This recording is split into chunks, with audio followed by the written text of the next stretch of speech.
What up, though?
Hyundai complimentary maintenance. Standard on every new 2020 Hyundai for up to 3 years. That's better than Toyota, Honda, and Nissan. Now for a limited time, lease a Hyundai along.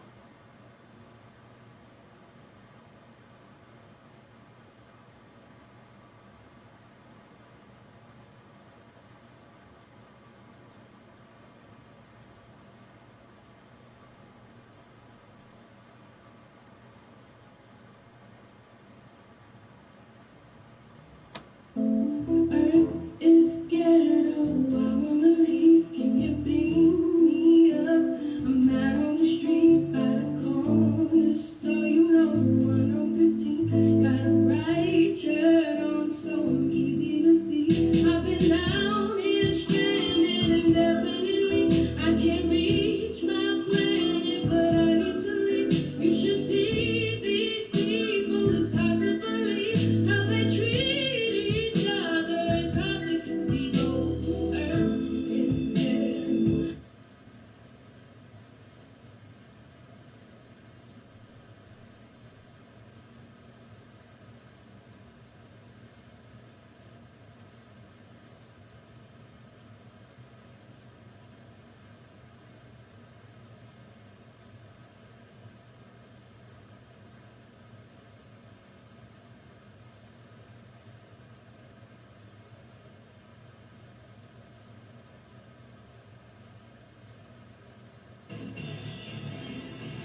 blaze and left to burn for hours. At first, the media was speculating that it was Dorner himself who had set the fire. But then I heard this leaked audio from 2 different police scanners that were tracing him.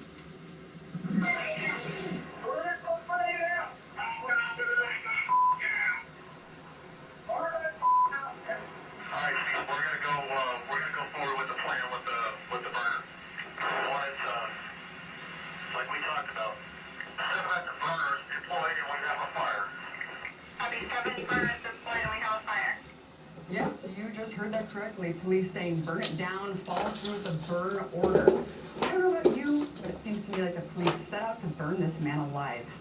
But of course, that's not what the police department's saying. Check it out.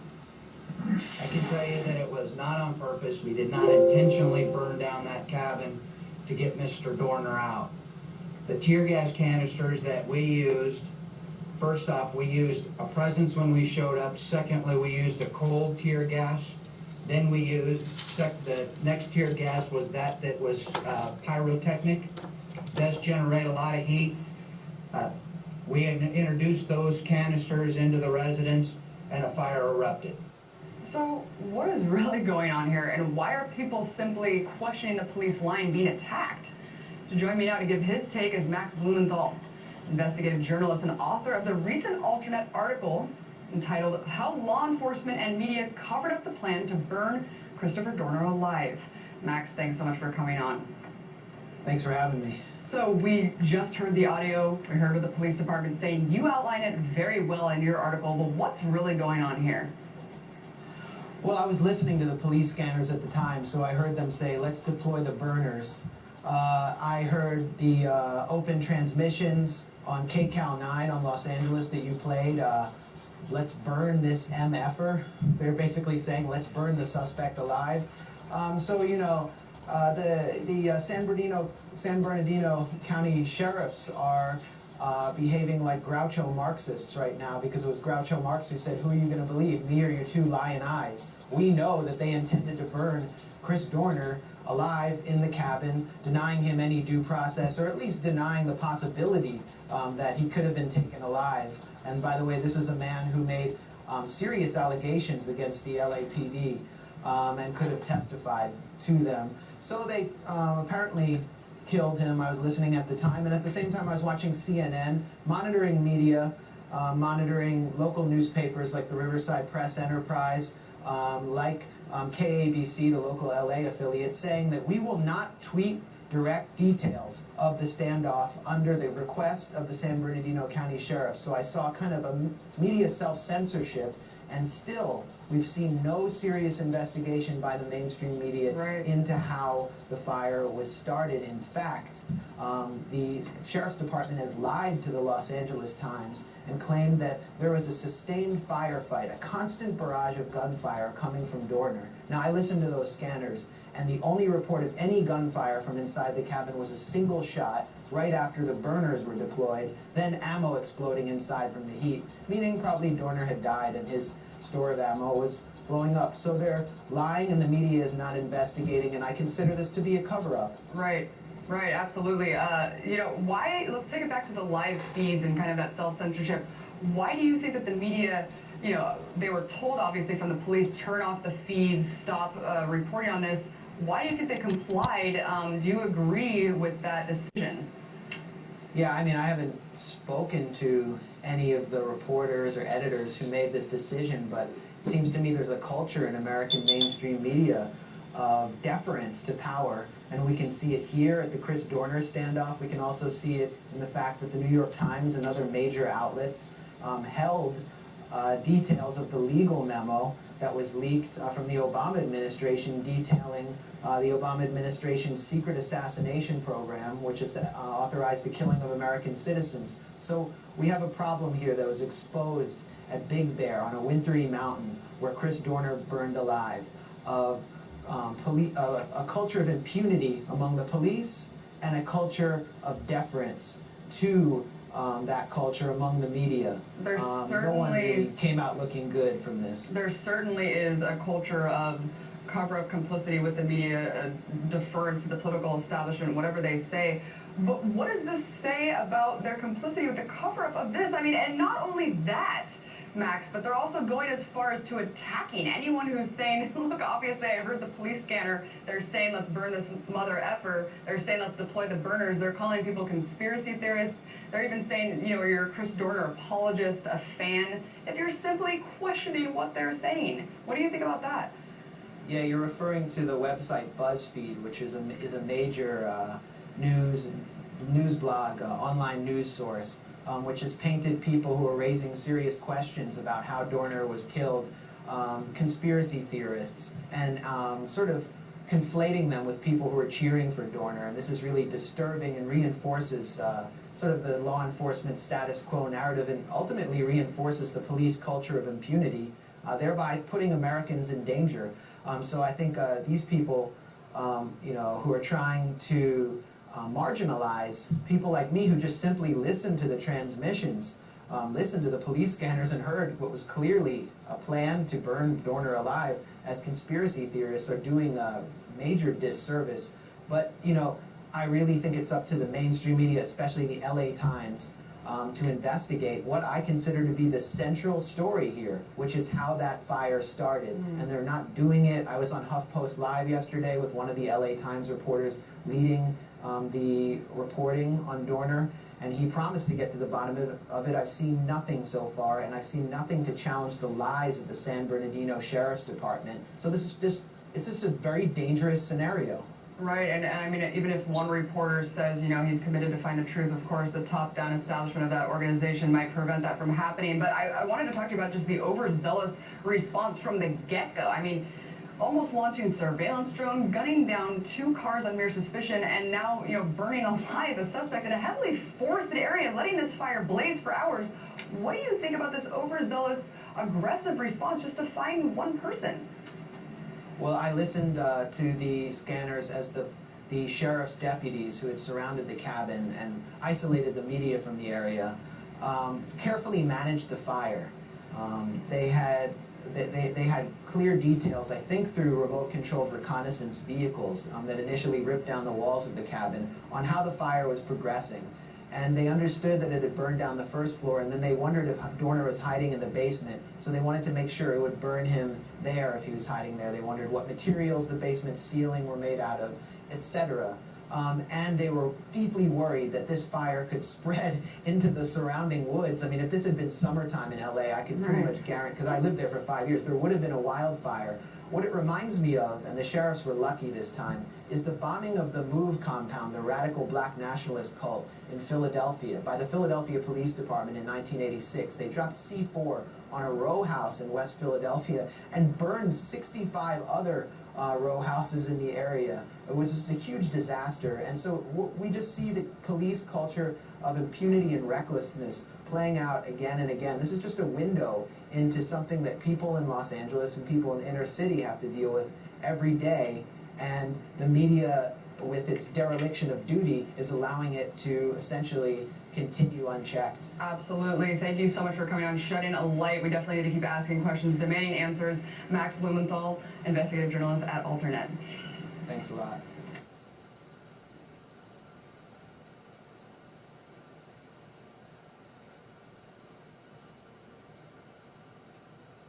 Booking a family vacation in a Vrbo means leaving all the craziness behind. Well, maybe not all of it. Crazy feels good when it has room to spread out in a vacation home on the beach with a pool that's private.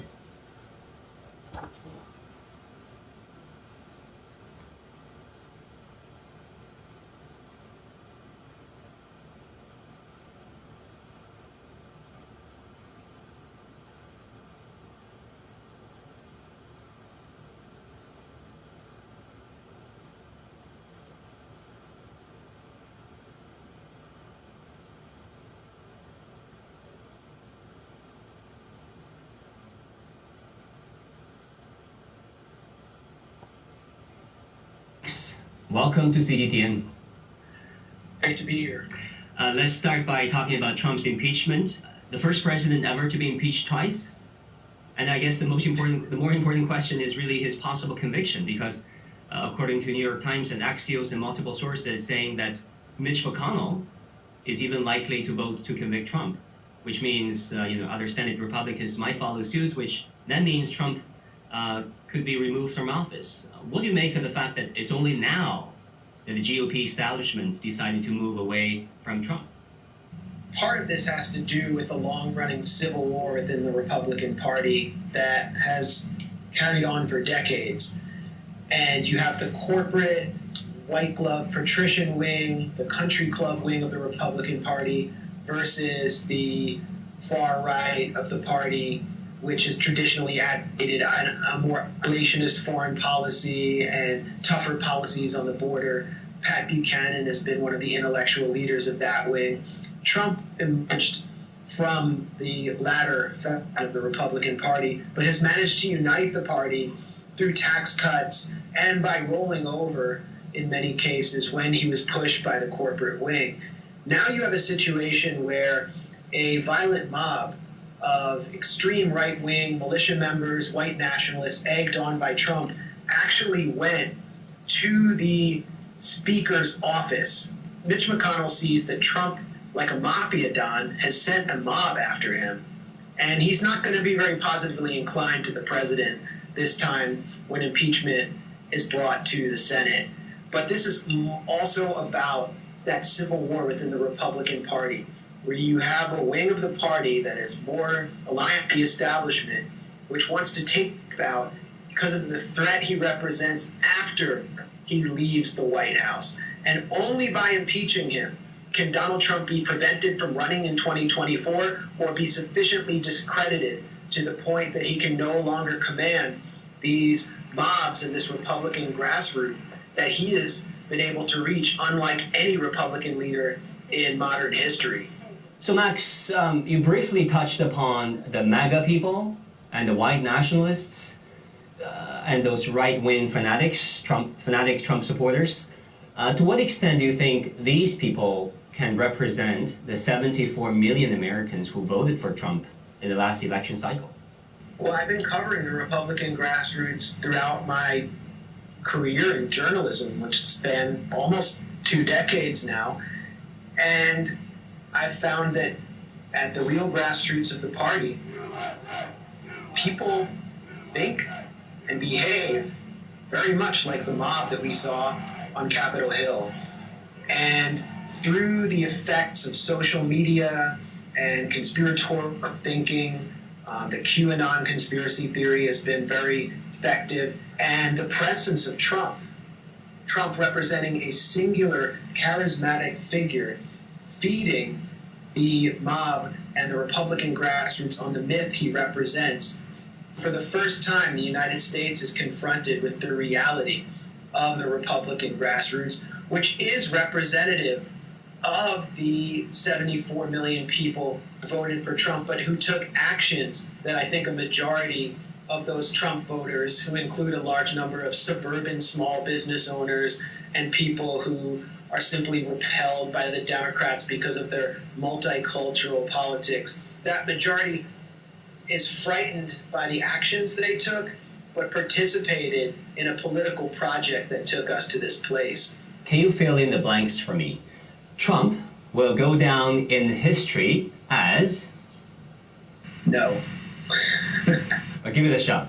Trump will go down in history as a rogue president who threatened the establishment in ways that few other presidents could have, and wound up advancing the establishment's interest through his folly and ill-tempered behavior.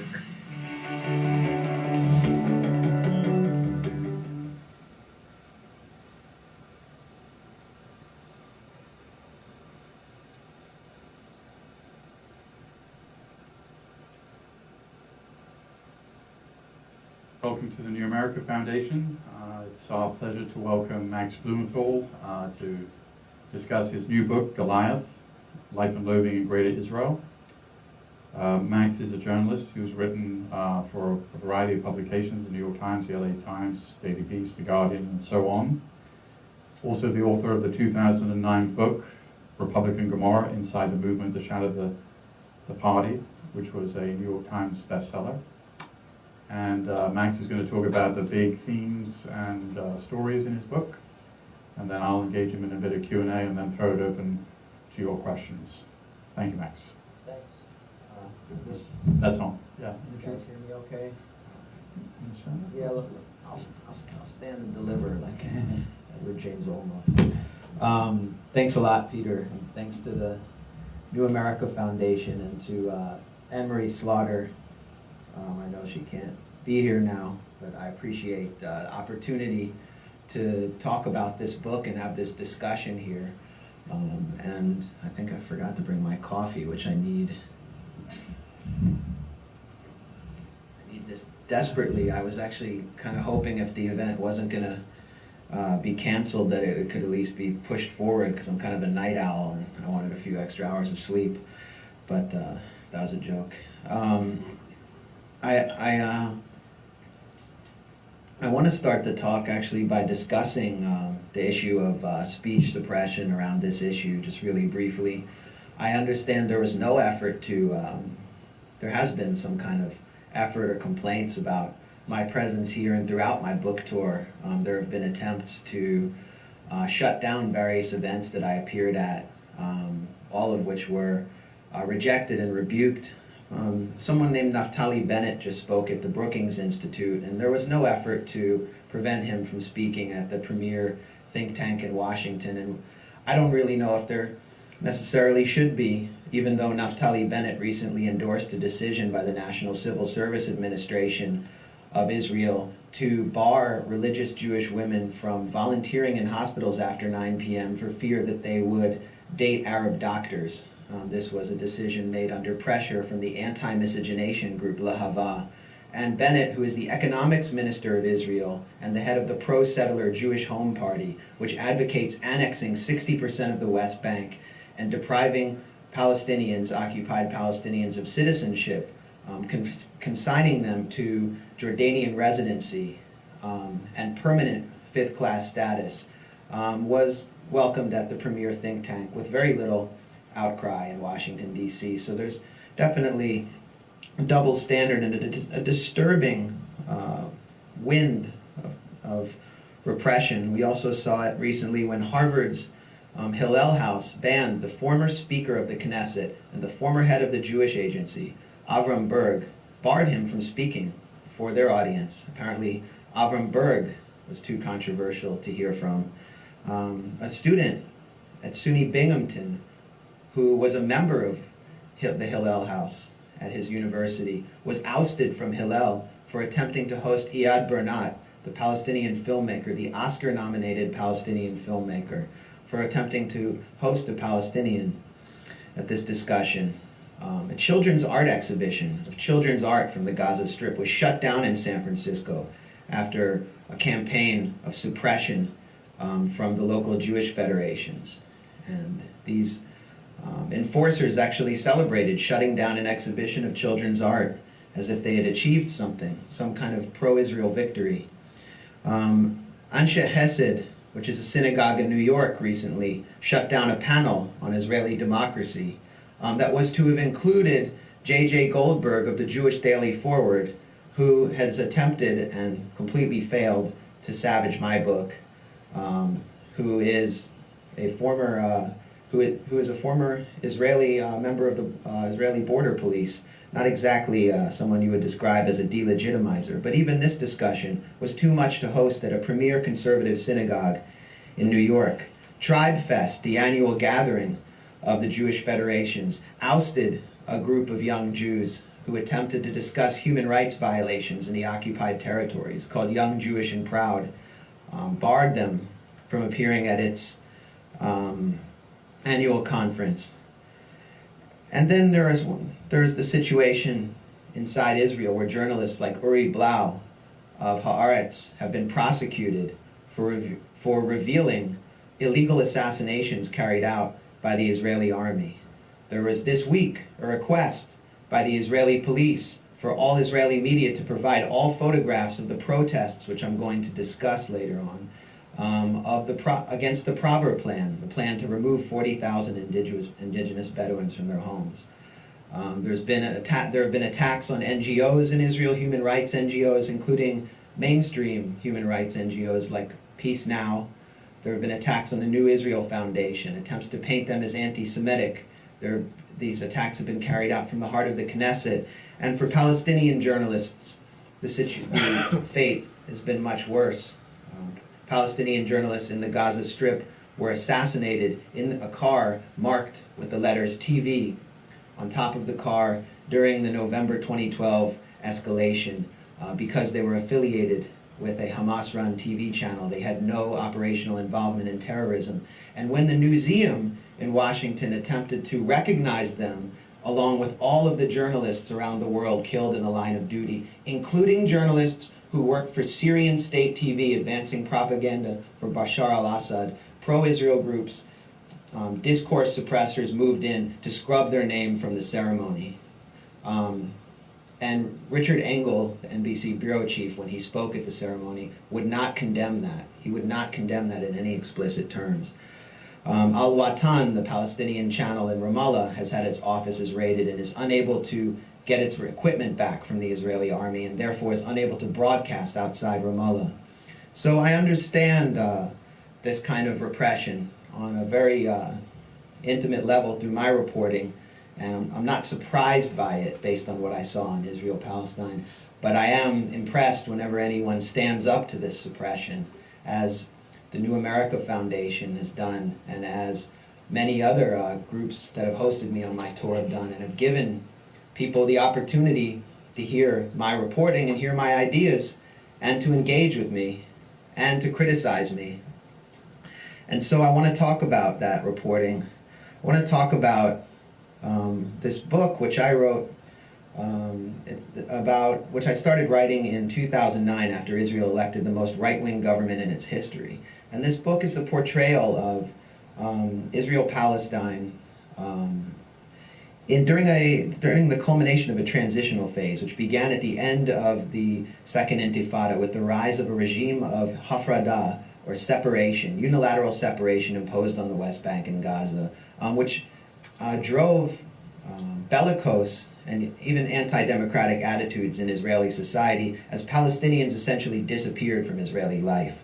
And there was a parallel trend of radicalization in Palestinian society as a result of this unilateral separation. The book begins with Operation Cast Lead, the 3-week assault on the Gaza Strip in late 2008 and 2009.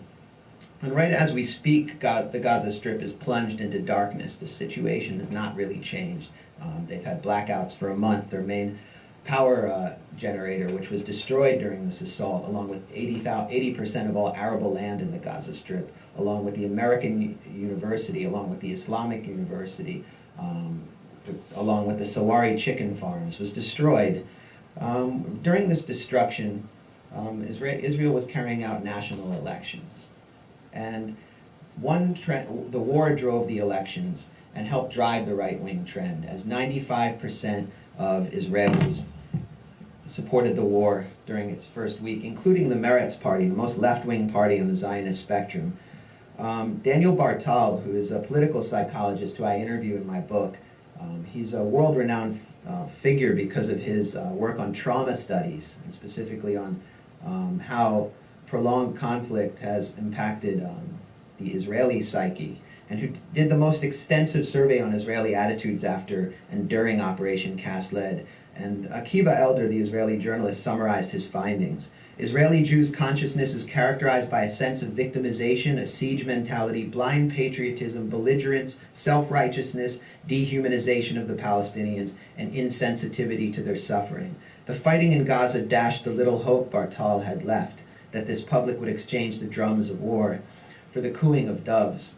The peace process had long been extinguished at this point, along with the Oslo era, and politicians had arisen, like Avigdor Lieberman, who was campaigning under the banner of the Yisroel Beitenu party, a mostly Russian party, with a promise, a simple promise: no loyalty, no citizenship. In other words, if Palestinian citizens of Israel failed to declare their loyalty to the Jewish state, they would be rapidly stripped of their citizenship.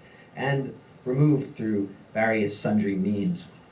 There was also Tzipi Livni, who was the current peace negotiator, and at the time was the foreign minister and was running for office, running for the prime minister's office, who declared, "Our troops behaved like hooligans in the Gaza Strip, which I demanded of them." This was an appeal to votes, while Ehud Barak, then the defense minister and the head of the Labour Party, boasted before a Russian audience that he would whack a terrorist on the toilet, which was a direct quote from Vladimir Putin, what Putin said about his campaign in Chechnya. And this was Barak's attempt to outflank Lieberman, who many feared would actually be elected prime minister, especially after Lieberman swept high school elections, high school mock elections. Lieberman was the voice of the Israeli youth. According to the Center for the Struggle Against Racism, which is an Israeli NGO, 68% of Israeli Jews by 2006 said they would refuse to live in the same building as an Arab. Nearly half said they wouldn't allow an Arab into their home, and 63% agreed with the statement, Arabs are a security and demographic threat to the state. The subsequent polls by Camille Fuchs of the Israeli Democracy Institute show that those trends have held every subsequent, in every year afterwards. So Lieberman comes into power as the most bellicose of those campaigning as foreign minister. The third most popular party was Yisrael Beitenu. Netanyahu emerges as the winner. And I kind of enter the scene. I decided to take my first extended reporting trip in May 2009 after completing Republican Gomorrah, my first book. And I used the same methodology as I did in Republican Gomorrah to report on this book. Of course, I had to clear a few more hurdles. I sought to immerse myself in the key institutions of Israeli society and at the Max, welcome to CGTN. Great to be here. Let's start by talking about Trump's impeachment. The first president ever to be impeached twice. And I guess the most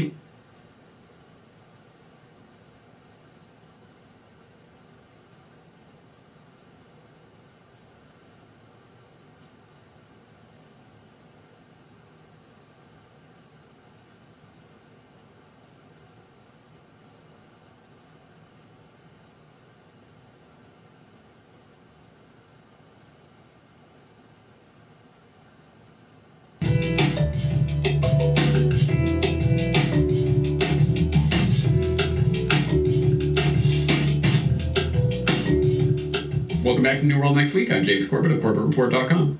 And I'm James Pilato from MediaMonarchy.com. I've picked up the sense among the skeptics that the walls are closing in.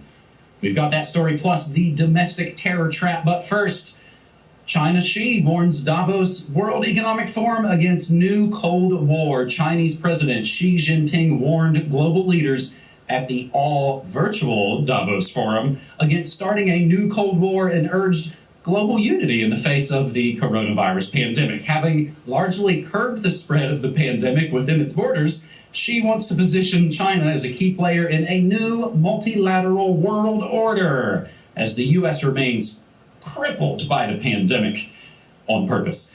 To build small cliques or start a new Cold War, to reject, threaten, or intimidate others will only push the world into division, said Xi in a likely veiled attack on new U.S. President Joe Biden's plan to revitalize global alliances to counter China's growing influence, which I believe I heard on weird conspiracy shows before.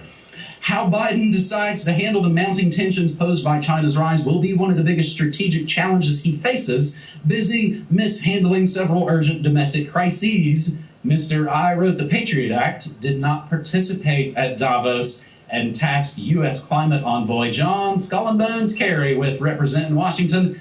But don't you worry, old Joe stuck it to that evil Putin, though, meanwhile, as Russia to extend nuclear treaty with U.S. after Biden-Putin phone call. So, James, we're basically already swapping out boogie men, maybe boogie countries already? Yes, exactly right. Exactly right. And so there's a lot of things that we have to note here. One is that, oh, look, things are going back to normal. after those years of crazy disruption of Brexit and Trump and populism and all that, we're going back to normalization of international relations, which means, of course, that you're going to get your two options presented for you. Either you're on the NATO side of go in and rule people with an iron fist and bomb them back into smithereens if they don't accept it, or you're going to be, oh, the BRICS are the saviors and the multilateral new world order is the new world order we should be embracing. What if I don't want a new world order? What if we want free humanity to interact and with each other peacefully? No, you can't do that. You must be part of one of these collectives. So make your decision now. Of course, nonsense. And I know my audience will be sick to death of me saying this, but I have to say it every time. Fake and staged Cold War 2.0 is being engineered right before your very eyes, as I've been talking about for year after year after year after year. And it's maddening. It is truly maddening to know they're going to build China as the new boogeyman so that ultimately they can engage in the Cold War that is meant to merge these systems so that there will be a technocratic system in all of these countries that will be puppeteered by the same people who are funding it all into existence. If you need to get up to speed on that, please do so quickly. You will start by examining the work of Anthony Sutton and his voluminous and documented, carefully documented material talking about how, for example, the Soviet Union, so the Cold War 1.0 was a staged and phony conflict. Cold War 2.0 is running the same type of scam. So please go back to episode 297 of the Corbett Report, China and the New World Order. Please look at episode 369 of the Corbett Report, Globalization is Dead, Long Live the New World Order, talking about exactly this. The multilateral BRICS are going to be the saviors for the better New World Order that you must embrace. It is a scam. The worst part is it's the exact scam that we've just lived through for 4 years where the Team Pepsi was, oh no, Russia is puppeteering everything. Trump is a Putin agent. Oh, it's Russian hackers. And now we have Team Coke going, China, Biden is a China puppet. China is puppeteering everything. China is the real enemy. Well, yeah, the Chinese government, the Chicoms, yeah, absolutely. They are a horrible thing that should not exist, and the Chinese people absolutely should not be living under that yoke of tyranny. But if you think that China is calling the shots, the Chinese are running the show, and they're the ones who are starting all this, and you are falling to the exact same garbage base of the pyramid propaganda level nonsense that the other team just went through for 4 years. You are part of the same two wings, same bird of prey. I know you've heard it before. It is still true. They are still running these psychological operations. Don't fall for it. All sides, whether it's China and Russia or NATO or all of them, they are all collectivists. They all want you to bow down and submit. Do not do it. Please get up to speed with how this conflict is being engineered so that you can avoid this trap and realize that the real enemy is the technocratic system that they are trying to set up that will look, at the end of the day, it might have a different flavor in China than it will in America, spelt with the K, obviously. But it's going to be the same idea at base. And please, as I always say, note that in the propaganda about China. These evil Chicoms doing all these horrible things and social credit and locking down their citizens. I wish we could do that here. That's the way it will be presented to you, and don't fall for that psyop. Well, like I said, I think just a couple of weeks ago, new look, same great taste. It's packaging. You remind me just there talking to like so many things, trying to find information I used to be able to find easily on the internet, now completely impossible. And even the good search engines are just as crappy as the bad search engines. But you remind me of one of G. Edward Griffin's classic, I think it's actually a film strip. Is it The Capitalist Conspiracy? Or possibly The Communist Conspiracy? Either way, it's the same result. He basically does this fantastic talk about pressure from above, pressure from below. That's how they get you to meet in the middle with their plan that they wanted in the first place. So as far as maybe some gross stuff about China, James, this morning, just covered on my morning show, they're using anal swabs to test for COVID in China now. So again, if you guys are super excited about Most Favored Nation, you have to think about that. New World next week, episode 435, exposing the live action role play for over 11 years. And I think, James, maybe here's another soon-to-be classic moment from the great Capitol insurrection psyop. Proud Boys leader was prolific informer for law enforcement. This exclusive from Reuters. Enrique Tarrio, Tarrio, the leader of the Proud Boys extremist group, has a past as an informer for federal and local law enforcement, repeatedly working undercover for investigators after he was arrested in 2012, according to a former prosecutor and a transcript of a 2014 federal court proceeding obtained by Reuters. I'm no math major, but I'm pretty sure that's before Swamp Thing.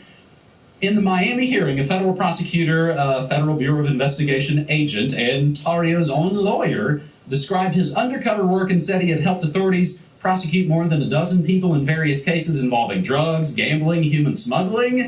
Plus, you read more in the article, big pharma scams. That smells like the state to me, James. In other news, as Global Research reports, QAnon may have been an FBI psyop. We'll have to get back to you on that one. We'll still suss out that information. James, did I already make the analogy last week that the Capitol psyop situation was basically like an open box to a cat? I don't know if anybody has house cats. You might know what I'm talking about. You put an empty box out on the floor, your cat will jump into it within seconds. I actually mentioned this on my show and had a listener send in a video, and he was like, look, that's what I feel like the Capitol situation was. It was the perfect trap, and people fell for it just within seconds. Meanwhile, I think a sort of related stinky story to this whole COVID COINTEL agenda from The Guardian. The information warriors fighting robot zombie army of coronavirus skeptics. Stuart Ritchie, lecturer at the Institute of Psychiatry, Psychology, and Neuroscience at King's College London, is on the front line of a coronavirus information war. Often, people are indignant at the efforts of Ritchie and others to refute the claims of a small but thoroughly amplified cadre of columnists, academics, and enthusiastic amateurs. When you tweet anything to dispute these claims, they come after you endlessly, said Ritchie. It's almost cult-like. They make the same discredited arguments over and over again. It's like a robot zombie army. Meanwhile, Sam Bowman, one of the other technocrats behind basically this new website that's going to, set everybody straight. So I think maybe it's Obama's fact check. No, wait, that's a different thing. I've really picked up the sense among the extreme skeptics that they feel the walls are closing in, and I think they're right. The walls are closing in. You might recall that classic phrase they used for about 5 years to say that Swamp Thing was going to get taken down any day now. But he says, I think they're right. They're using this, and that's not all. For your NPC friends, they also include, The Guardian includes Quick Guide to Debunking the Coronavirus Skeptics. So you'll see this copy pasta perhaps come to you in text form, maybe from friends you haven't heard from so much in 50 years. James, it all seems so freaking obvious. As we've seen, it basically all fully kicked in with the coronavirus scamdemic and just was started during Trump. They're jacking our style. They're kicking us off all the platforms we pretty much made famous, and now they're literally using our words. The information warriors fighting skeptics. Corporate media fighting the info war. James, I believe you were talking about the info war pretty recently. Yes, because once again, hey guys, it is not an analogy. It is a real thing that is really happening. And if there is anything, I suppose, that speaks to the favor of these info warriors at the COVID FAQ, it is at least they're out in the open saying, yes, we are trying to do this, and they're being open when it's coming from their site, at least in this context. Although, of course, this is run by a group of volunteers ranging from a politician to an anonymous doctor. So again, yeah, take it for what it's worth. And don't worry, guys, their website says they're totally not funded by anyone or have any secret agenda, so you can trust them, right? But that does raise the question. Well, okay, even if these guys are just these guys and they're just whatever, they're just normal people that are just fighting back against misinformation, it does raise the specter of the larger information war that is being waged by literal warriors in actual militaries that we know is going on, not conspiracy theory. I'll send you a flashback to April of 2020. Defense Chief says 77th Brigade is countering COVID misinformation, where they, the good folks at the National of Scotland reported that the UK's Chief of the Defence Staff, General Sir Nick Carter, has revealed that the secretive 77th Brigade of the British Army is involved in countering coronavirus misinformation online. Speaking at today's daily briefing, Carter said the unit, which was set up in 2015 to specialize in non-lethal forms of psychological warfare and use the likes of Facebook and Twitter to fight in the information age, had been tackling false information about the pandemic on the web. Look, they're not obviously going to tell you the details of any of these operations. Maybe a few years from now, some Freedom of Information will get some little tidbit out and people will go, oh my God, do you know they were fighting an infowar? Yes, we know they are fighting an infowar, literally fighting and dedicating entire units of their military to this. Yes, it is happening. So keep that in mind when you are, I want to say, wasting your time arguing with people on forums and participating in flame wars and trying, I'll change this bot's mind. There are botnets out there, but they aren't all run by Russian hackers who are, plotting to take over America or something. They are literally the American military, the British military, the military of every nation has these online social media profiles that they've created that they are using to wage information warfare. I've talked about it on the program before. It is happening. Please keep that in mind. You are not necessarily corresponding with real breathing human beings, or at least not paid disinformation agents when you are corresponding with people online. Keep that in mind at all times. Keep that in mind going forward. Don't waste your life force and your energy trying to convince potentially a 77th Brigade run bot on the other side of that conversation. And realize we are in information war. So the best way to win the information war, get out there, spread the information, fire and forget. Don't waste your time in flame wars or that type of nonsense, and go into it with the mentality of a soldier fighting an information war, because you are in that war whether you know it or not. You were using those military analogies last week, buddy. So I didn't have it in the show notes, but you remind me again, something I mentioned recently on the show. Army PSYOPs officer resigned before taking part in Capitol riots. What does that tell you? Army psychological operations officers were involved in this giant psychological operation. What a shocker. I used to talk for years on my show, years ago on my show, about how they wanted to fight the net as an enemy weapons systems. The military wrote years ago something called the Information Operations Roadmap. I don't even know that they fully implemented it. It was all about future combat systems and all these sort of space age things that were probably maybe too advanced for the time, or too advanced for us to think they were for the time. They've been doing this for a long, long time. James, I think all kind of gallows humor aside for this third and final story on this New World Next Week, episode 435, we're all pretty much going to be enemies of the deep states. Remember, they used to make movies about this with Will Smith. And, of course, it's real. The government's war on domestic terrorism is a trap. If anything, we've talked about in some of the previous stories basically set the table for this. As John Whitehead writes, we are moving fast down that slippery slope to an authoritarian society in which the only opinions, ideas, and speech expressed are those permitted by the government and, of course, their corporate cohorts. Remember, if it's getting giant corporate media coverage, probably not a grassroots movement. In the wake of the January 16th riots at the Capitol, domestic terrorism has again become the new poster child for expanding the government's powers again at the expense of civil liberties. Of course, domestic terrorist, just like terrorist, was just a bullseye phrase. They can use it interchangeably with anti-government, extremist, or, like I just said, just plain terrorist. They're going to use that to describe anybody who might fall somewhere on this broad spectrum of viewpoints that could be considered dangerous. So watch and see. We're all about to be enemies of the state. And again, like we saw just the other day, who's this new guy again? James, I feel like, we typically don't follow the doings of the puppet presidents in America. We do, I think, when they're kind of coming in and out of power, is the time to sort of, I think, kind of track and show, like, here's everything they said and here's everything they're actually kind of doing.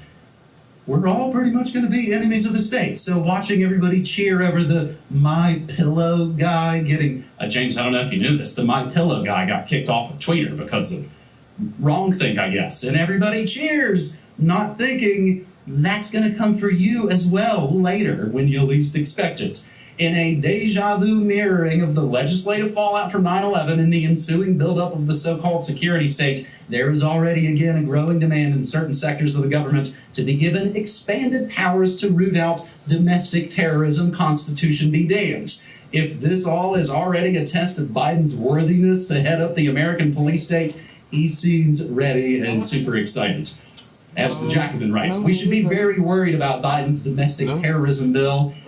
But the Coppenfield administration, man, they hit the ground running. Biden signed more executive actions on day one than Trump, Obama, and Bush combined. And still people think, we toppled a dictator. At this point, Brock, please, I'd like to show the picture of a smiling Joe Biden. Not touching a kid in some weird way, though he is standing very close to convicted child molester Dennis Hastert. Biden standing there, watching on as baby Bush signs the papers for Gulf War II. Biden, remember, he didn't just vote for the Iraq War, he helped lead the march to war. Maybe this is why he's getting rewarded now, James. I speculate that a lot of the people who play the roles and play the parts 20 years down the road, man, hey, look, Mike Pence is vice president. All he had to do was push the anthrax lie that Saddam was behind it. Biden's key role in the crime of the century, the 2003 U.S. invasion of Iraq. And everybody, they just want to forget all about it. But as a reminder, the Peace and Love Party means freaking business this time. Biden considering reversing Trump's drawdown in Iraq after a well-timed attack near the U.S. Embassy. A large U.S. military convoy rolled into Syria on the first day of Biden's presidency. And your Peace and Love hat trick, U.S. flies B-52s as show of force against Iran. Again, man, maybe it's still 9/11. 9/11 never stopped. The operation has just continued to roll on nearly now 20 years. Yeah, exactly. It's not like the things that people have been screaming about for the past 20 years are suddenly irrelevant. No, it's just this is the fulfillment of all those things that people have been warning about since the war of terror paradigm has come into place. No, they're going to take all of this terror hysteria and turn it against the people. That's what this is ultimately aimed at. It's aimed at you, conspiracy theorist. Now you're going to see what that looks like because, yes, the domestic terror threat is suddenly going to be everywhere, and anyone who disagrees with anything that the government is doing is clearly a domestic terrorist and must be dealt with. Oh, look, we have all this apparatus for dealing with terrorists now. Yay! What a coincidence. Yes, this has always been the plan, and we can see it unfolding in so many different ways. That is going to be the theme of the coming years. And one simple little story to get your mind around how this works, in case you haven't gotten there yet, is this GameStop short squeeze that's going on right now. I haven't been following this story intensely, but I have seen the development of the headlines and the way the story is trending. So long story short, there were some big investment firms like Melvin Capital and Citron that were caught short selling stock of GameStop and some other companies, and some online people got hold of those that position and saw where it was trending and say, hey, let's do a short squeeze. So they're running up the GameStop stock right now. It's jumping and jumping and jumping more and more and more. And so these short sellers are getting caught, and they're going to have to eat billions potentially in losses as this stock continues to go up. So how does this get covered? Well, you look at a story from a couple days ago, like from CNBC. GameStop jumps more than 130% even as hedge funds cover short bets, scrutiny of rally intensifies. Wait, now we have to scrutinize when a stock is rising? Why? Because this is some sort of financial manipulation? No, because the people are getting together to do this. So what's the next headline? NASDAQ CEO suggests halt to trading to allow big investors to recalibrate their positions to combat Reddit users. And then you follow up with this headline: Biden administration is monitoring market-wide short squeeze. Yes, the U.S. government will come in and say, hey, guys, yeah, we want you to play in our phony, rigged, baloney stock market, but not that way. If you try to do something yourself, oh, no. We're going to stop trading. We're going to make sure that these big investment crony capital firms, they have their ability to recalibrate, and so that they can come back and win this rigged game against you. That's how this game works. And anyone, I'm putting it here. Watch how this story develops and how it goes on. They're going to start talking about these domestic extremists, these online radicals who are doing these things and trying to manipulate the wonderful stock market that keeps our economy together. And it's going to be interesting to watch how this develops. And let's go third order from this. Eventually, if this technique actually does, I mean, as it is shown, can have some real results, they're going to try to find ways to manipulate it and try to move people into, oh, well, okay, so let's run up this stock now, guys. We're short selling this stock. Don't run that one up. Oh, and they're going to play don't throw us in the Briar Patch game and do all the kind of psychological manipulations. But the point is the way this story is being covered and the reaction that's happening to it. Yeah, you can play in our rigged and phony markets, but not that way. If you do that, you're an online extremist. You're a radical. We have to find ways to deal with that, and that's going to be the theme of the coming years.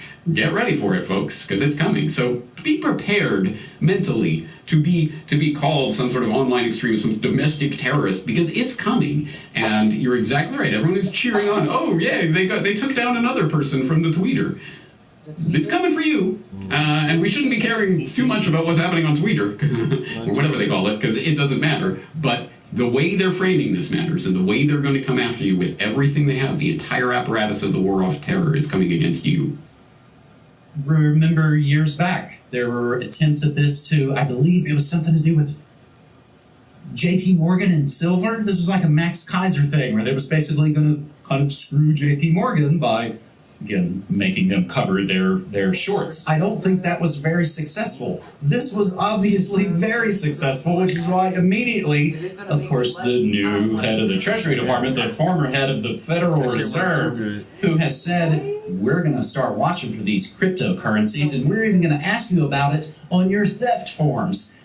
It's kind of like the attack that happened near the embassy in Baghdad. It all seems so well-timed and staged, and this might be the kind of time you might want to take every friggin' cent you have in these horrible, corrupt banks and take it out, put it in your mattress, put it into anything is better than these guys. May I suggest a place? How about our post office box? You like that transition, James? The P.O. Box address and details on basically how you can support myself, James Corbett, New World Next Week, and not do the digital money thing. We've been doing this for several months now. We're just doing it old school, P.O. Box. Are they watching the show, James? Are they going to get to the point where it's like, oh man, we're going to have to tear down their U.S. post office box? I would be fine, actually, to use a private company, but I'm forced to, I think, pretty much use the U.S. Postal Service here. But again, these are all the levels we're trying and all the levels that they're coming for, I think, in every way, James. Again, we have been doing this very show for 11 plus years, and I think, hopefully, in a lot of ways, we've laid it all out. James. Let me just take a moment to acknowledge the beauty of that segue that you made there, and that proves that you are a pro radio guy. That was wonderful. All right, James, thank you again for bringing these stories. I look forward to it every week. I'm looking forward to it again next week. Let's do it. Thanks so much, buddy. Take care.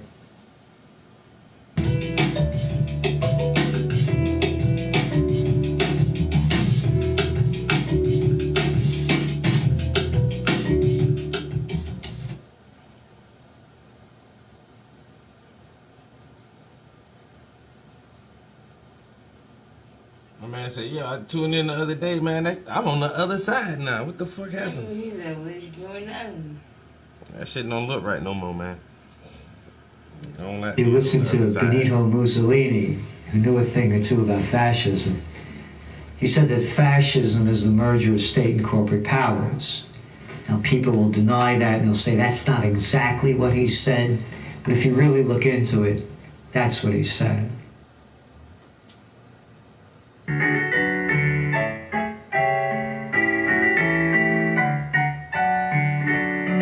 Milk is an important part of every good diet. Use the best grade of milk available to you.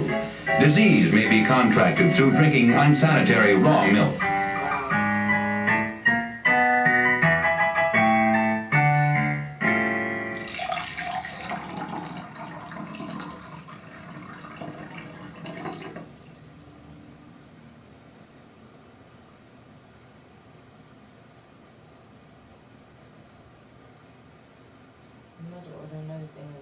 surgery for his butt. Basically, all out. And tomorrow I'm gonna make some categories because In 2010, there was a simultaneous raid on 2 different locations in California. Heavily armed agents stormed into private properties, arresting several U.S. citizens for dealing in a restricted substance. Now, drug raids happen quite frequently in the U.S. It's just one of the ways the authorities keep us free from malicious and harmful substances. Only this wasn't a drug raid. The substance being sold wasn't crack or crystal meth or even bootleg hooch. It was milk. This is an example of just how heavy-handed the government is in routing out disfavored parties. In this case, the government operates on a public interest argument that raw milk is inherently unsafe.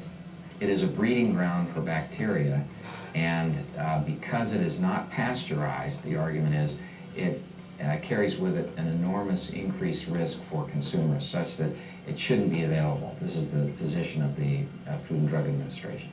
And the government cracks down on this one segment.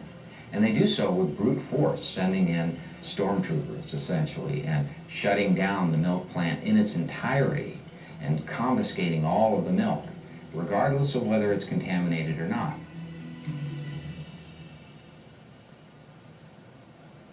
The FDA raided this organic market in order to keep us safe from the dangers of unpasteurized milk. Buying and selling unpasteurized milk, that is.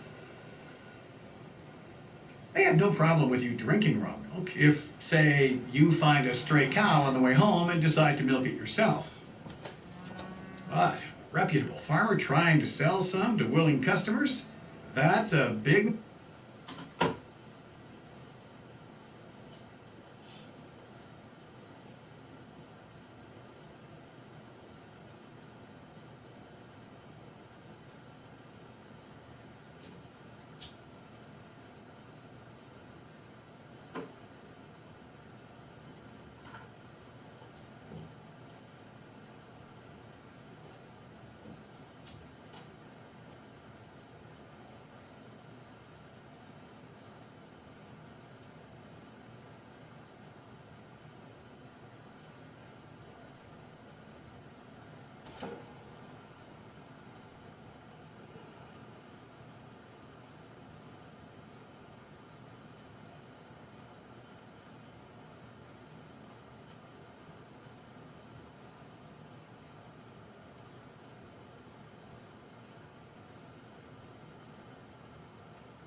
Hong Kong egg waffle maker.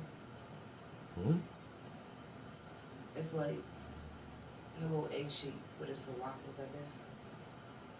This looks kind of good. I'm not gonna lie. I kind of want a bubble waffle.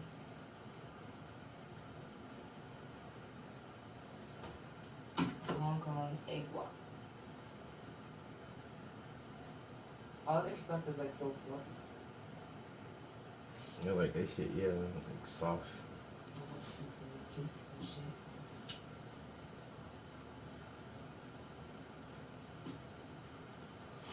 Oh my god, the OA is getting so bad. Yeah. My hopes and dreams for my business would definitely be being able to create opportunities for other people. The honor to be able to serve my community.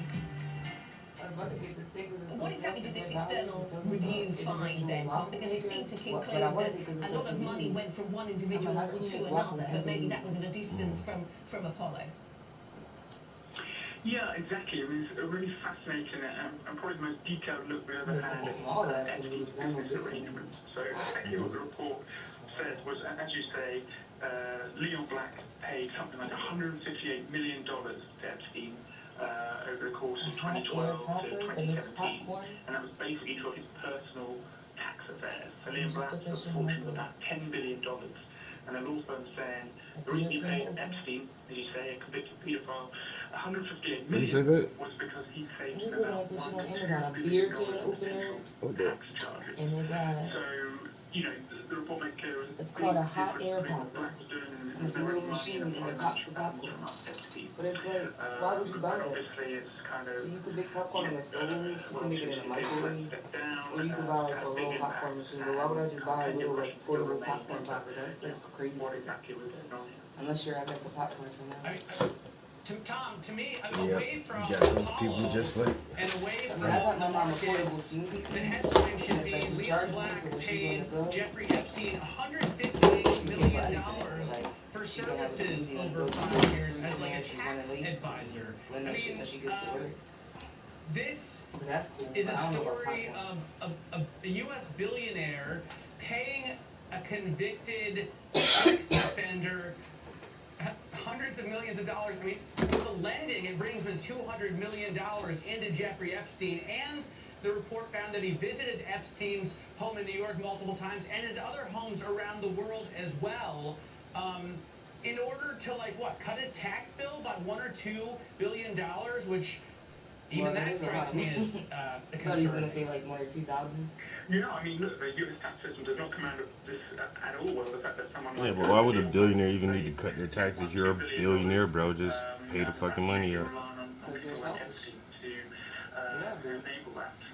But it's usually embarrassing, usually kind of uncomfortable reading for Leo Black. And you know, to be clear, he really didn't want to step down as CEO. We understand over the weekend there was sort of plenty of to and fro with you know, people urging him to leave.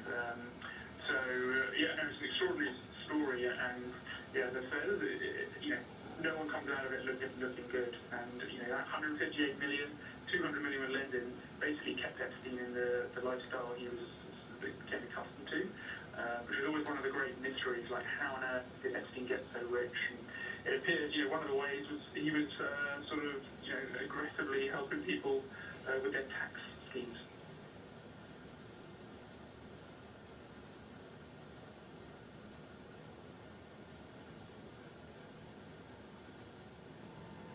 This is not going to end well when it ends.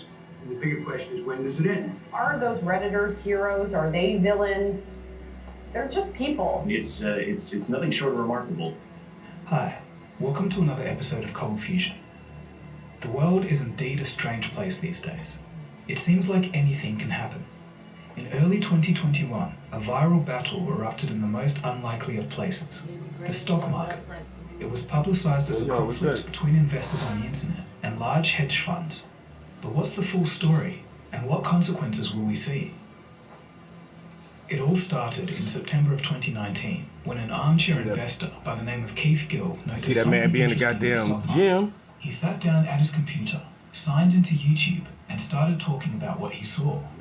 Keith also took to Reddit and would start posting about his observations. Most of the people in the forum laughed at him, Can't go out with the old man body. the payoff would be huge.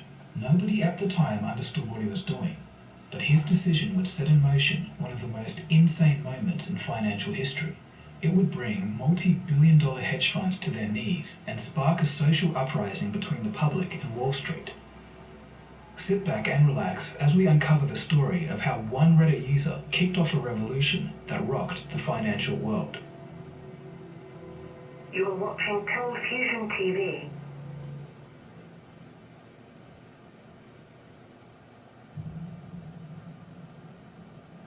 In the year 2000, Bill Clinton signed the Commodity Futures Modernization Act and ushered in the age of financialization. Without much hesitation, the financial sector began to have an increasing influence over the overall economy. Instead of producing goods or services, large sectors of the economy became dedicated to engineering creative ways to make money with money. Bill Clinton later admitted that he'd made a huge mistake, but it was far too late. The floodgates for market speculation were opened. Ever more exotic financial products were invented and sold. The banks and financial players were supposed to regulate themselves, but this didn't happen. Financial products would be traded privately without supervision. There was no connection to any real-world underlying asset. However, the risks they created in the financial system were real. The speculation finally got out of control in 2008, causing a crisis in the global financial system. There were millions of That's when my bailouts shit for got banks fucked up. and Oh, hedge hey, yo, funds, that while housing millions of crash, ordinary that market people lost bubble, their yo, that jobs. shit was serious, Work yo. became scarce, and That many shit struggled had, to provide for their yo, families. had the country fucked, yo, for a As the minute. dust settled, the anger grew, and in 2011, it erupted into a movement called Occupy Wall Street. Yep, remember Its that purpose shit. was to protest against the bankers and show that they couldn't get away with gambling with other people's money. But something strange happened. Within a year, it seemed that everyone lost focus on the financial issue, and instead of challenging the banks and holding them to account, society began to fight one another over their personal differences. Meanwhile, the financial institutions could breathe a sigh of relief at the turn of events. Fast forward to 2020, and a global pandemic would trigger lockdowns around the world. In the United States, about 47% of jobs come from small businesses. So naturally, shutting down the economy spelled economic devastation. With people out of work, and many growing restless with their situation, they began to notice something. While their businesses were shut down and their jobs gone, it seemed that Amazon, Walmart, and other massive corporations were just fine. In fact, they were thriving. Not only this, but the financial markets began to boom. The rich were once again getting richer, while they lost everything. Wealth was being extracted from the little guy to the financialized economy.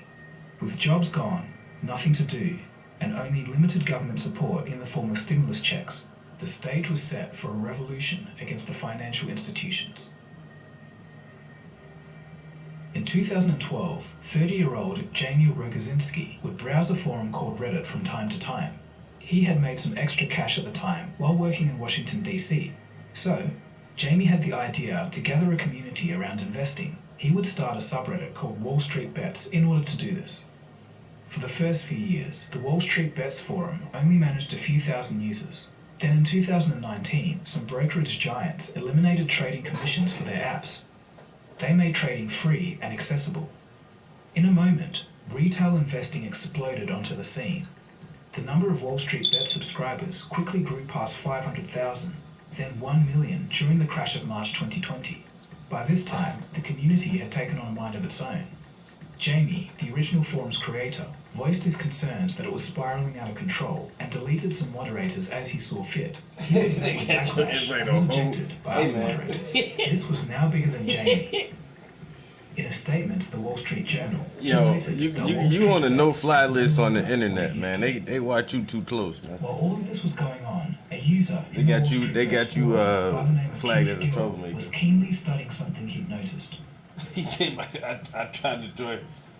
They got my shit on hold. On his YouTube channel, the armchair investor Keith Gill. There was something else you had some trouble with one time too, Buy some right? stock of a company called GameStop, an unassuming store founded in 1984 and familiar to most people in the United States. They on your heels. GameStop had a simple business model to sell video games and They don't give you no break. physical store locations.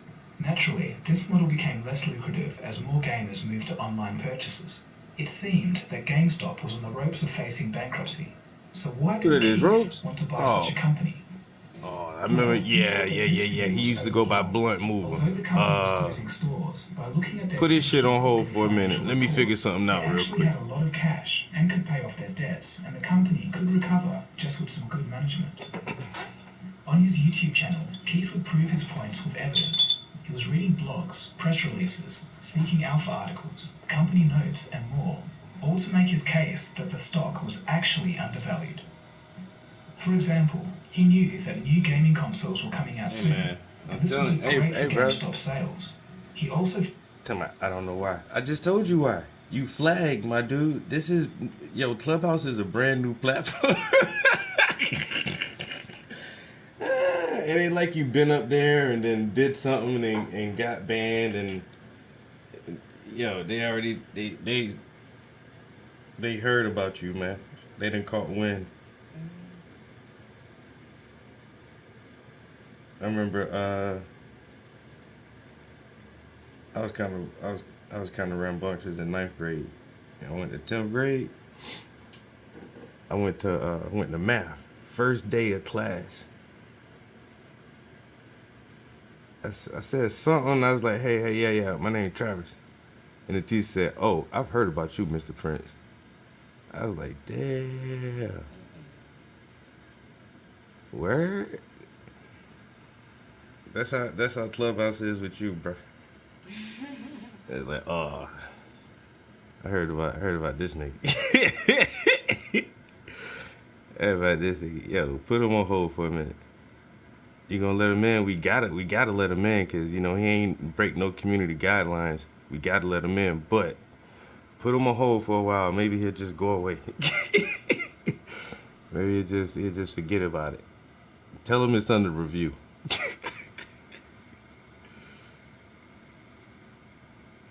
We gonna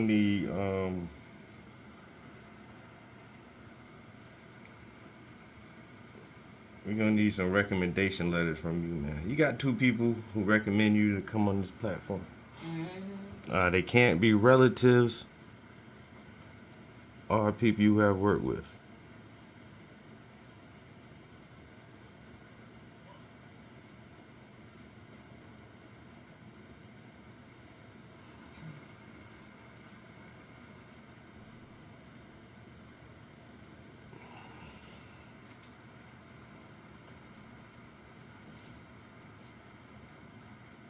Oh wow, it's 2 weeks. Damn. Yeah. You sure? But wait. I mean, what did it say?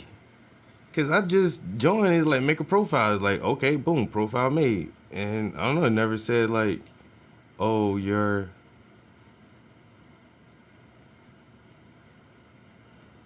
have to wait for your account to be approved, or did you make an account and you're trying to get into a group or a room that's waiting approval, or you just can't use the app at all yet?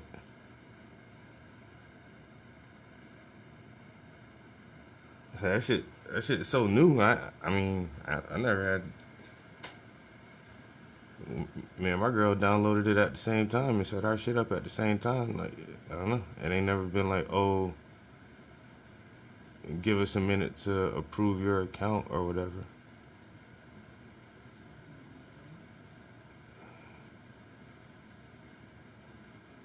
Don't call us. We'll send you an email.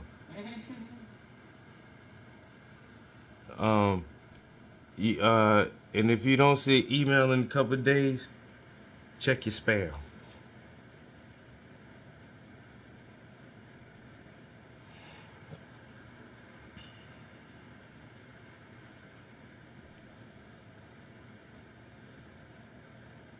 Now I'm about to start up a little debate real quick, bro.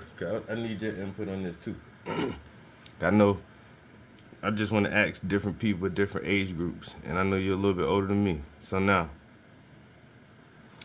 have you ever in your life picked up a dictionary and looked up the word nigger, Nigger, and see the definition of nigger as an unintelligent or an ignorant person?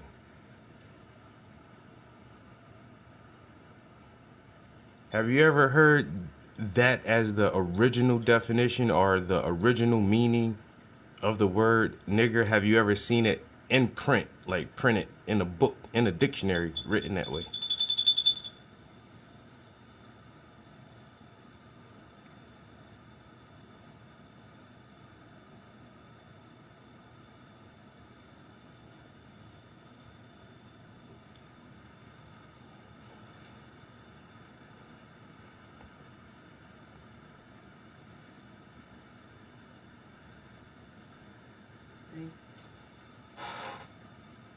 You have? That's crazy.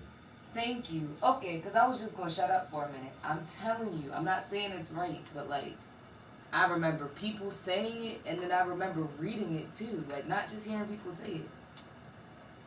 I've never in my life, and I read. I've always been a big reader. Like ever since a kid. Like I've never read that. I've never even heard someone say that what the word actually means until I was well in my 30s. Like, I've never heard anybody say that, oh, the word nigger means an ignorant person. And I've never read that written down in like a educational text or a documented text or anything like that. And I thought googled. it was Webster's. I swore it was Webster's. And Yo, Webster when said you they didn't say it. when you Google Webster's dictionary. But I could have sworn it was an old Webster's No, I've never dictionary. seen that shit, yo. But I can't remember what You it was. Google Webster's dictionary. I looked and it up on Webster's and I saw Webster's, what it said. yeah, I remember seeing an old ass, like them old ass school textbooks that we nigger had. comes from nigger, which comes from the Latin Some people say word. it comes from Nigeria. I mean, it depends on how you want to say it. It Like, all means and then black. some people say it comes from negus, which means black king. So what does it really come from? But it's all, everything means black, yo. Yeah, but Negro, black didn't used to be bad. Didn't used to be. And I'm not saying that nigger is not a bad word. Like, we already know the connotation behind it. We know what it means. All I'm saying is that I remember seeing that shit when I was a kid. That's what I'm saying. It was like one of them old school Websters. And like I said, it's not right. I'm not saying, like, of course we know what it means, but I remember that shit and everybody else does too. Maybe, like you said, it's just the Mandela effect. And even here's something from Wikipedia, which of course is Wikipedia, but many people from the U.S. use the word to describe anyone, regardless of skin color, who is ignorant, disrespectful, or a disadvantaged person. Yeah, that's a modern interpretation of it.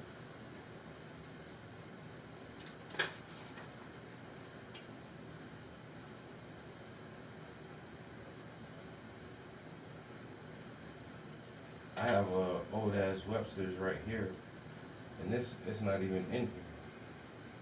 This is the Webster's Home University. He talking about he said the red Webster's book, and I know what he's talking about. I thought it was blue though. What year was this print? It doesn't even have the year. Used to describe the new So this is Webster's dictionary from 1961. It's not in here. The word nigger isn't even in the dictionary. Nobody's fighting with you, but how do we all remember that shit? Because y'all just heard it so much. It's not a real thing. You just heard it so many times that you think it's real. You think that that you saw it somewhere or you read it somewhere and no one ever has. You just keep hearing people say it. And then once you hear it so many times, you just think it's actually real. And that's what it means. And that's why I love vocabulary. I love definitions. Like, I like to know what words mean. The word nigger has never meant an ignorant person until modern times. More recently, people just say that so that white people can get away when they do use it, and they're like, oh, it's just an ignorant person. No, the root word comes from the color black. It was used as a derogatory term towards black people only in like the late 1700s, 1800s, and before that it's never used. And then my question I made on fucking Facebook was, okay, if the origins of this word always meant an ignorant person, then why don't you see this in European writings, in their plays, their music, or anywhere else where it's just normal writing? They don't use that word to describe themselves to each other ever. You don't see that where two white people in Shakespearean times say, oh, and he was a nigger. No, because that's not what the word fucking means. They never use the word that way. You can't find white authors speaking where it's only white people talking to each other and they use that word to describe someone as ignorant. They would say ignorant or use another synonym for ignorant. But you can't find any references of Europeans using that amongst themselves until the encounter with black people and the colonization and slavery. And that's where the term nigger comes about, to describe black people of black skin, negro. It never meant an unintelligent or ignorant person. You would have seen it used in some other context any other time in historical references or contemporary references, but you don't. It only is ever used to refer to black people.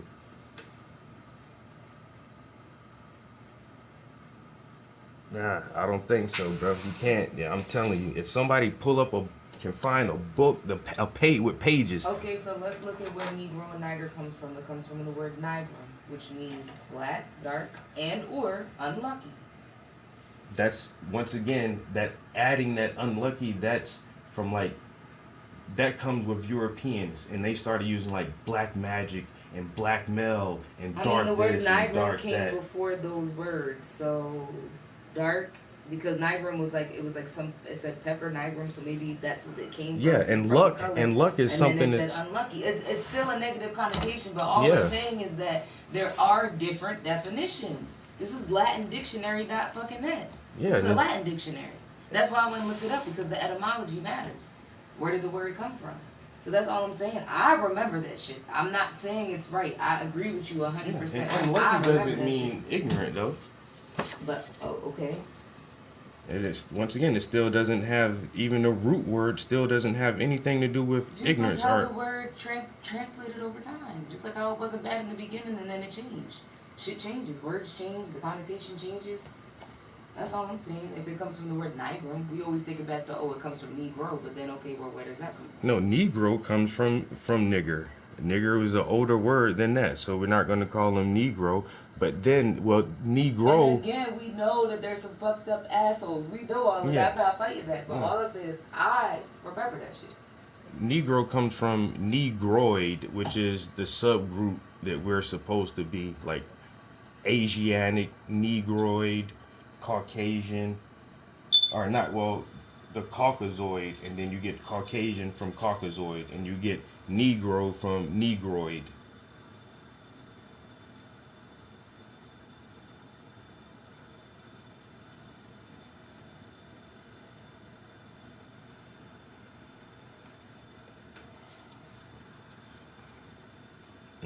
I thought it was interesting. It all started because I saw a clip on Instagram where this kid, the teacher is saying that to this kid, to this student, like,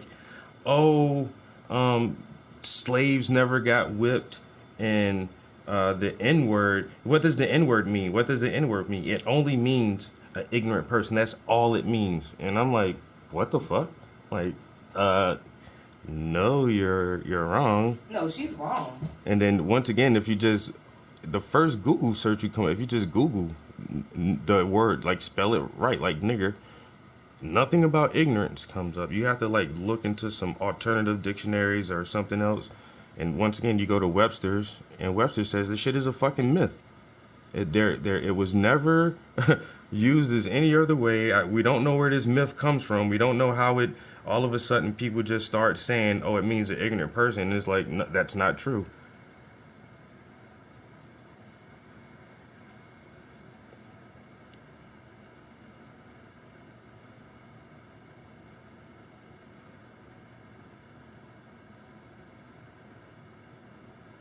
And they break down like they say what it is. It's a derogatory term. It's a negative term, a negative connotation towards a person of color or African descent. That's what it is. And was it ever anything else? No. And like I said, we don't know why people think that. And that's the statement from Webster themselves. But once again, like she just read something where you go on Wiki.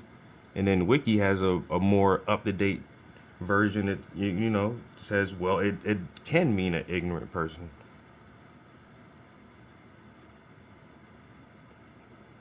And then the chick who said she saw it. She's my age. Like, when did you, that's why I say, like, when did you see that? Graves closer to your age It too. So how do I know exactly. that then? So how do I I'm remember telling that? y'all, it's the same thing like Bernstein and Berenstein Bears. Some people just remember this shit a certain way. Some people remember the Monopoly man having a monocle, and some people don't. And it's like, He have a monocle. and he didn't. And that's the thing. Like, people remember some shit, and some people don't. And it's like, I don't know why it works like that. He And didn't it's have a monocle? no. When you look this shit up, look up the Mandela effect and things that people. I have watched Yeah. it, and for the most part, And like shit is just like, nah, I don't. It's something that permeates in our culture that's so prevalent that everybody and just I will assumes say this, it. I do remember hearing people say nigger means ignorant in the dictionary. I do remember, like, I'm not even gonna front just to try to prove my point. I do remember hearing people say that. But nobody will look it up, and that's why they'll say that. But I swear to God, in the dictionary, it says, does it really though? In the Bible it says, and shit like that. Like, okay, well, let me go look this shit up, and that's the kind of person I am. People say, like, here's a post from Ja Rule. Nigger don't mean black, it means ignorant, and that comes in all colors. Rub that on your chest, you stupid niggers. Like, Ja Rule said that. Who is the fuck is Ja Rule? Nobody, but I'm just saying that you got all these people on top, like, no, don't mean that. Like, I'm not gonna go hard that hard to say, whatever. But I do remember, like. That's like Dave Chappelle, 9/11. You know, on 9/11 they called. Yo, stop! Why I say watermelon, a black person's favorite fruit? That's so fucked up. Ooh, damn.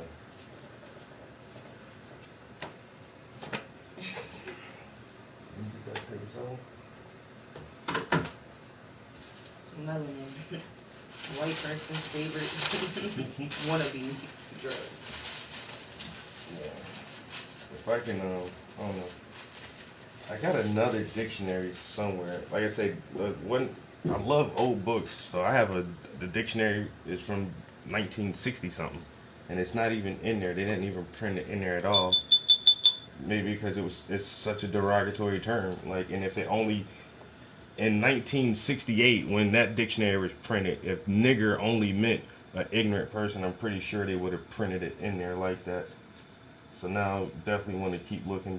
I'm pretty sure I have another dictionary somewhere because I'm a terrible speller, so I like to have dictionaries around. Because once again, you can't change the paper print, and that's why I love and hate the internet, because you can read a story one day and then can't find that shit the next day, or you can see. They could have deleted that shit and wiped it out. Yeah, you can see something on YouTube one day and then never ever find that video again because it's blocked. But once you print something or write something down and have that shit in print, you can't change that shit. Well, you can have. They do like update and republish and do second, third editions of books. Now, that other place I sent you, that was from Oxford, that said senses referring to people. Now, again, they always say unlucky, senses, ignorant, whatever. But I pulled up this other post that says, actually, according to the dictionary, a nigger is an ignorant person. So I'm like, let's see what dictionary this is. It says Oxford. So I pulled up the Oxford website. And the first thing it says, before dark skin, is senses referring to a person. Now, are they trying to take it and senses referring to a person? What does that mean? What does senses mean? But babe, but that's what I'm saying. Like, there are known dictionaries out there that are trying to do this shit. Now, is it right? What does senses mean? I don't know what that definition is supposed to mean. I'm just telling you. Well, look the word senses up. I'm just saying, like, I don't know what they're. It just says senses referring to people. That could mean anything. But that's all I'm saying. Like, before it says a dark-skinned person, the first thing it says is senses referring to people. Now, are they trying to take the word so people can probably say it?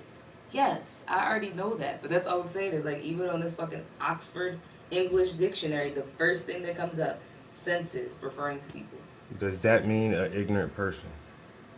It doesn't matter. There's still another definition out there in the dictionary. That's the point. That's the point. We're not saying that it's not, that you're not right. But I remember seeing that shit. Now, do I remember seeing senses referring to people? No. But all I'm saying is, look, it's there on Oxford Dictionary. I get that. I'm not disagreeing. We know what it means.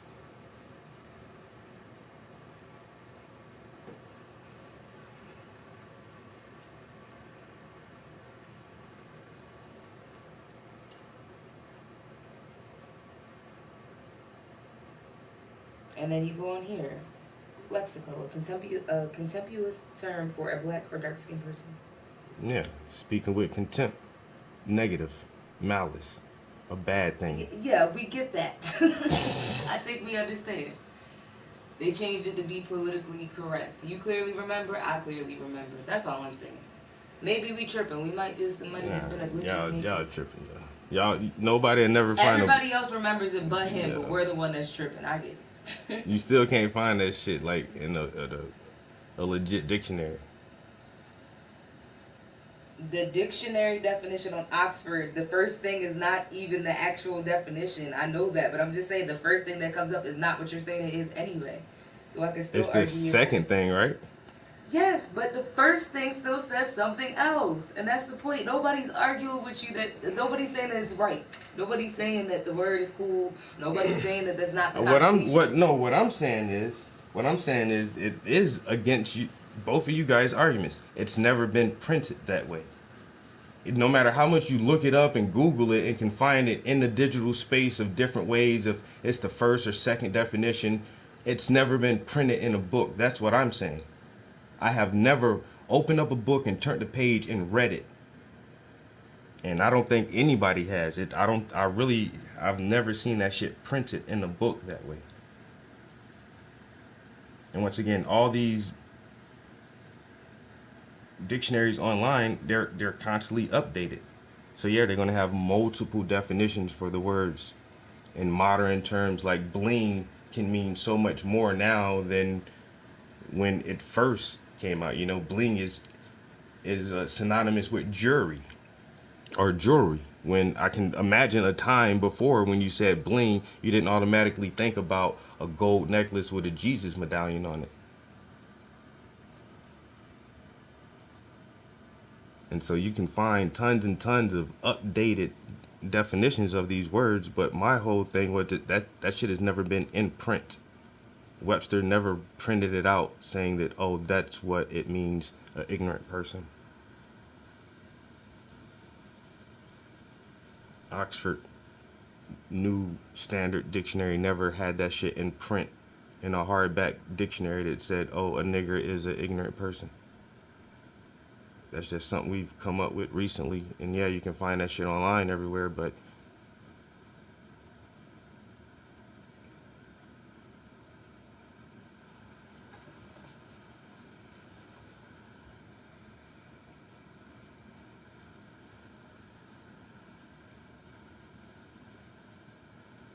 that was a cool little debate today to have.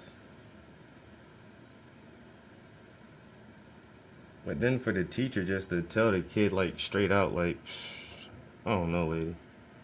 Like, my comment was, where the fuck they find these teachers at? Slaves weren't whipped? Oh, that's what I think they were saying something about cracker and why they call white people crackers because they cracked the whip. And the teacher was like, oh, slaves didn't get beat with whips or something. And then the teachers, I don't know, they start asking them, what does the N-word mean or something. I'm trying to prove to the black kid I know more about your culture and your history than you do. You don't even know what that word means. Fuck out of here. And that was an AP class, I think. She said something about, this is why this is an AP course. Really? You're taking an advanced course, and this is what you're teaching these kids, and your style of teaching. You can get out of my class. He was like, for what? Because I just challenged what you just said? Like, I thought that's what school is about.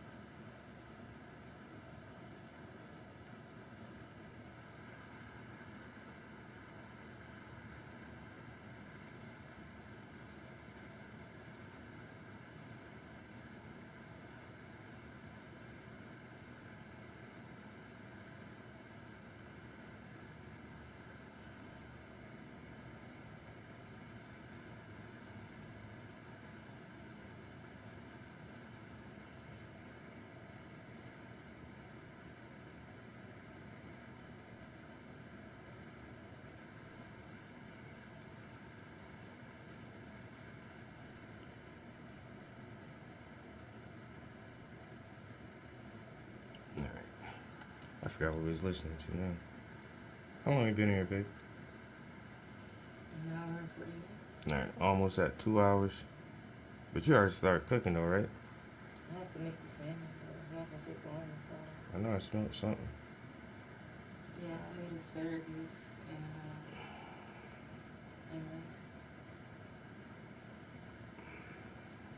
rice. Yummy, yummy.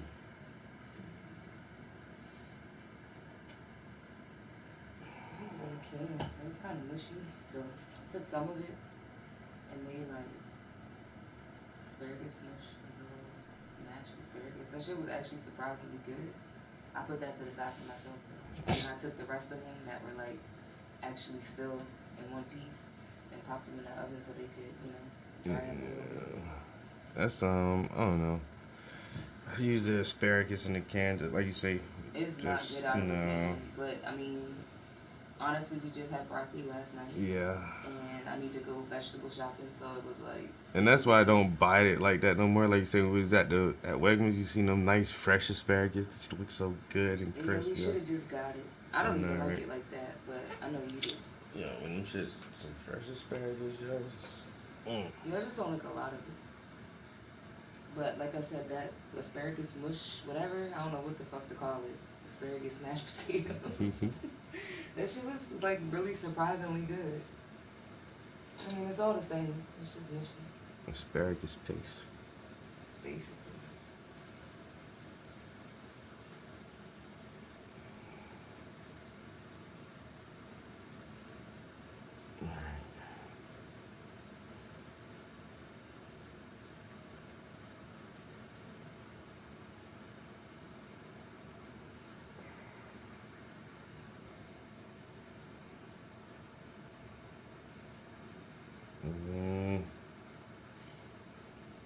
Damn, this is why I swear I need a young assistant who just wants to learn how to paint.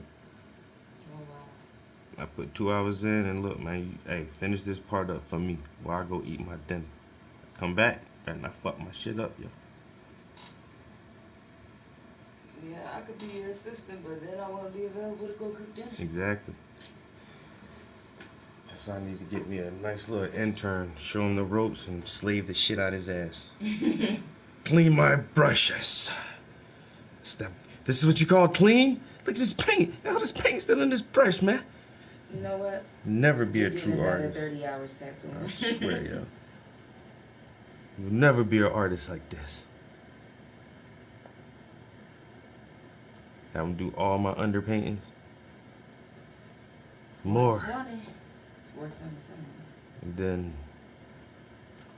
and make him go take all my pictures. I won't do shit but dictate orders. Such a lovely instructor. I swear that. So they never called me back, so I'm guessing the person got their stuff. The money's still in there. I don't know. Oh, what if she hung up on me? You're not gonna go back? No, I'm not. No. Okay, thank you. Boop, boop, boop. I was like... Then I tried to call the number back, and I couldn't get through.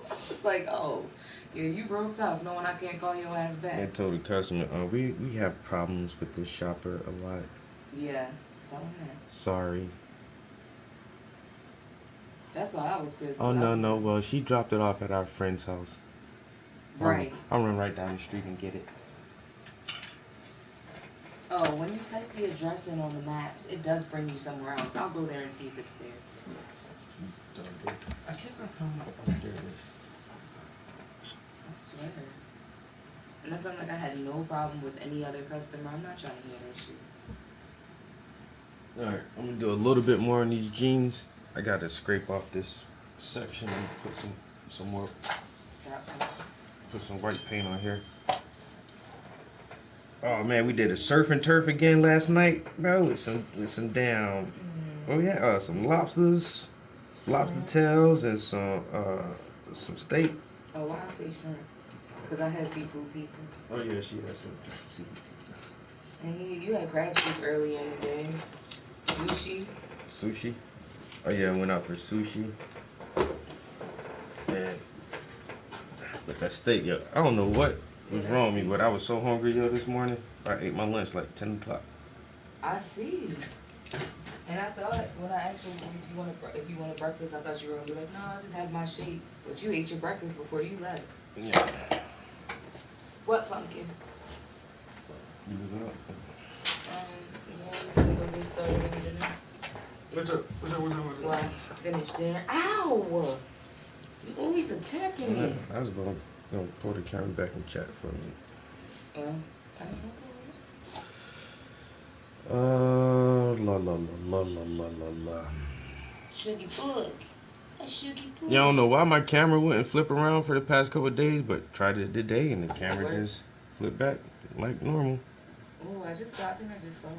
Maybe I saw it before. Like that little like sheer lace on her shirt. That's pretty. I'm here sneezing. Yeah, don't come sneezing all on my damn paintings and shit. What's wrong with you? Tell him say God bless you. You little dingo. Get your dingo boogers all on my shit. You little dingo.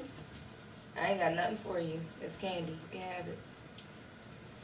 Your tail wagging way too hard. Right. Staring at me. You're not getting this. I didn't give her any treats today, but she'll be alright. Yeah. You do something to deserve a treat, yo.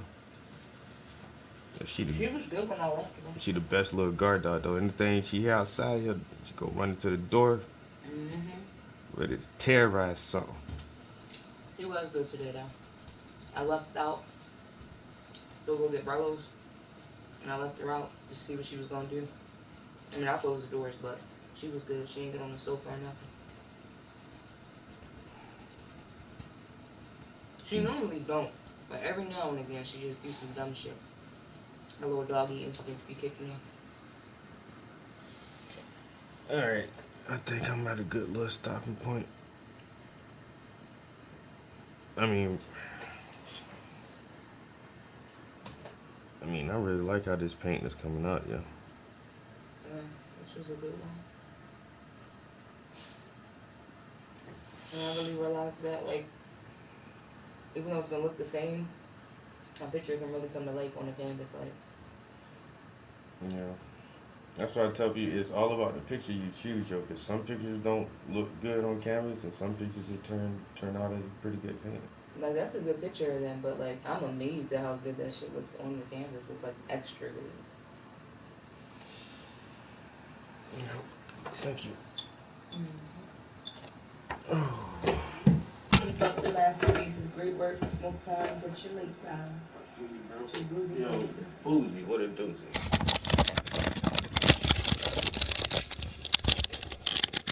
Watch out, Pumpkin. You go get ready.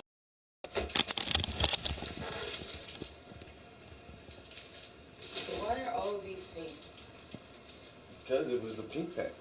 I mean, like, They bought, I don't know, like. I like pink Starburst, but I like the yellow ones just as much. And I think I don't like the pink ones anymore because I eat them so much. Yeah, I'm like, god damn. Can I get a yellow or an orange or something?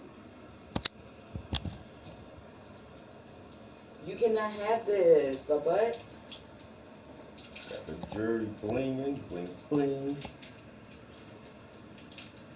Got the little twinkie on the jewelry, on the watch twinkling. Worked on that lace for a little while. Her shirt starting to look nice. Started working on the jeans. And so is her pants, her little clutch purse, both pair of shoes, and then it's the background. So I said, hopefully, today's just Monday. So if I keep at it and do like 2 hours a day, maybe do like 3 hours one evening or something, I can finish this by the weekend, hopefully. Got this thing wrapped up. But enjoying the process, because it is a pretty good picture and it's coming out nice. get off of me. I really can't wait to start detailing those sneakers, yo. Putting the laces and everything in the Air Force Ones. I'm not coming right now, so you either gonna come in here or you gonna go by yourself. Make your mind up. In or out. Are you coming in or are you going out? No, you're not about to get on my nerves.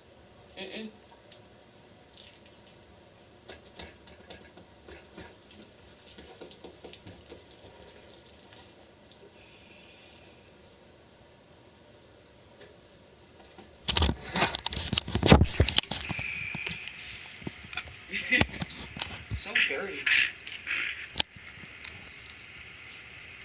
Thought my hands are not clean.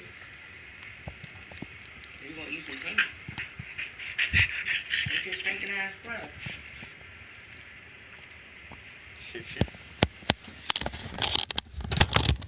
All right, yeah. Appreciate everybody chilling with us in the stream today, kicking it in the studio, watching the progress on these portraits.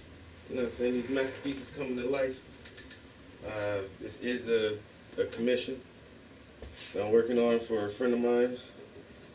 So, I say we'll be working on this for at least the duration of the week. If we stay diligent and persistent on it and spend some good time in the studio, like I said, I could probably have this thing done by the weekend. So stay tuned for some more progress. Hope everybody have a good evening. Catch y'all next time.